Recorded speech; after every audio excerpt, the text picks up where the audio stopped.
Mana qarang, logosini o'zi bir premiumda, mashinani o'zi alohida premium. Dahshat-a. Genesis GV80 ni yangi bes probegini вообще srochniy narxida bosib olsangiz bo'ladi.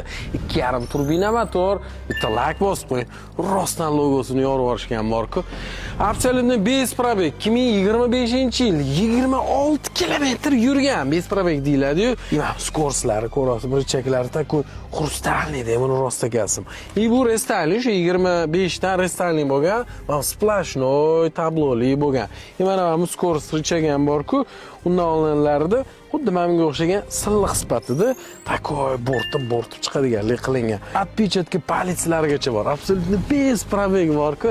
Agar surishtirib ko'rgan bo'lsangiz, Genesis GV80 lar 100 mingdan sotiladi. Bilasiz-ku, to'g'rimi surishtirib ko'rgansiz. Bu bez probegga, srochniga 84500 ga bosib olsangiz bo'ladi. 84500 ga. Qarang turishini. Bu logoni o'tdan so'rab olmadim, o'zimnikida. Men ham Genesis haydayapman, takoy orqasiga yopishtirishga oldim.